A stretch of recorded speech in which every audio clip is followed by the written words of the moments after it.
In October of last year, I saw the black-eyed children for the first time.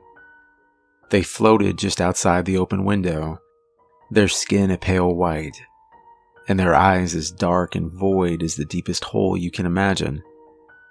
I had become lost in those eyes. Have you ever had a nightmare you can't remember? I awoke abruptly, covered in sweat and my heart beating faster than it ever had before. Yet I couldn't recall the goings-on of my mind that had shaken me so thoroughly. Sitting up at the edge of my bed, I stared over at my 8-year-old son. Ben, monsters aren't real. There's nothing to be afraid of, I had said, night after night with little result. But that wasn't true, was it?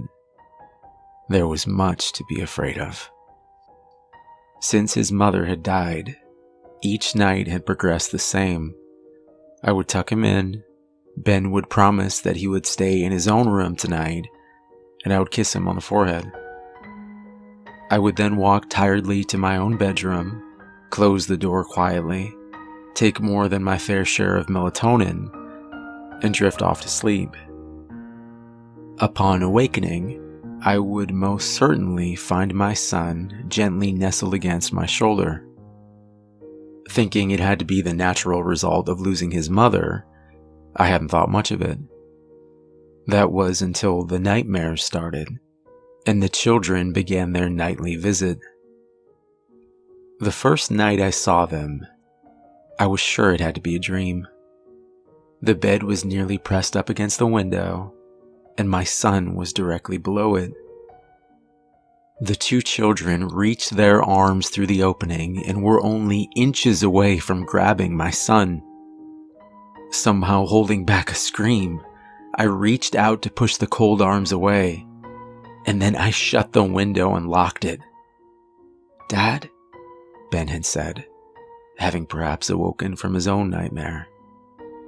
Before he could see the two children, I quickly closed the curtains and pressed my back up against the window.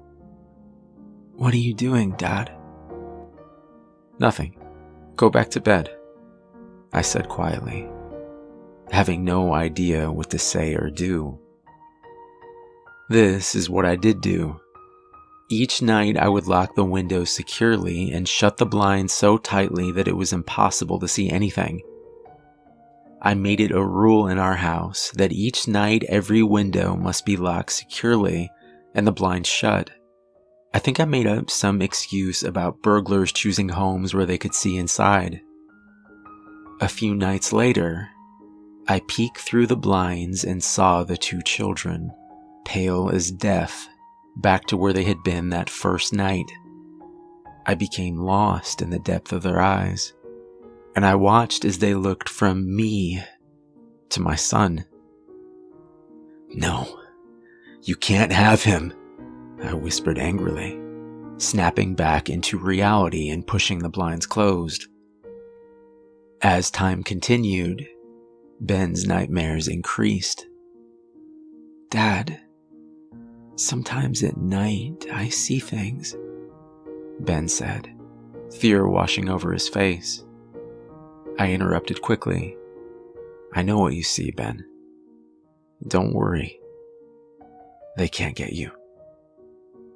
He began to cry as he looked up at me. "You promise?" Tears flowed down my cheeks then as well as I hugged him close. "I promise." Embracing him tightly, I looked over his shoulder and towards the tightly shut window. I couldn't see the dead children, but I still knew they were out there. Perhaps there were even more than the night before.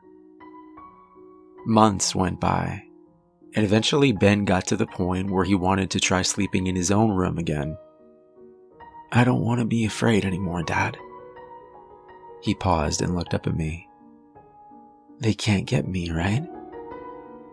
I was lost for words, trying to hide the fact that I was indeed thinking it over.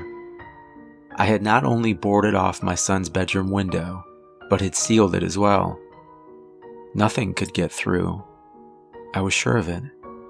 And it wasn't right to have my son always living in fear. Okay, Ben. Shortly after, I set up a live camera in the corner of his room, facing his bed and where the window had been. I wanted my son to find courage and face his fears, but I didn't want to take any chances either. I tested the camera feed carefully, and then went to tuck him in. Kissing him on the forehead, my son hugged me close. "Don't worry, Dad.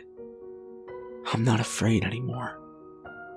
I was beyond proud of my son. Not only had he lost his mother, he had been given real monsters to contend with, and he had shown courage and determination in the face of it all. "I'm so proud of you," I whispered. That night, I didn't sleep at all, only watching the camera feed to my son's room. I had placed the lens facing his bed in the closed-off window, just in case. Nothing happened for hours, until I did something so simple, something I will regret for the rest of my life. I went to the kitchen for a glass of water. I was gone no more than 20 seconds when I heard him. "Dad!" Ben screamed, making me drop the glass. I watched as it shattered onto the kitchen floor. "Ben!" I screamed, rushing to his bedroom. "Hang on, Ben!" I shouted again, now just outside his room. When I burst through the door, I felt my heart stop. My son's bed was empty, and he was gone. Ben! Ben! I searched everywhere for him. The window was still boarded off and sealed, yet my son was gone nonetheless. The police never found him, and I could tell from how the detective in charge eyed me over that I was their main suspect.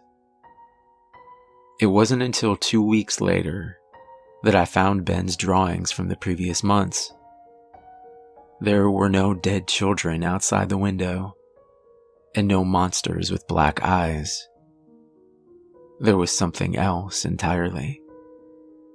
Please, if you ever see the black-eyed children outside your window, please God, don't make the same mistake that I did. They aren't monsters. I think they were trying to warn us. As I sit today and stare out the window, I tell myself that maybe, just maybe, I'll find my son again one day. I have to think that. It's the only thing that keeps me alive. I glance down at my son's notebook from months earlier.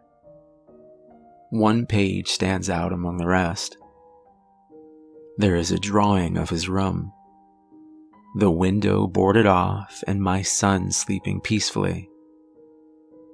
The closet door is cracked open, and a large clawed hand can be seen reaching through towards his bed.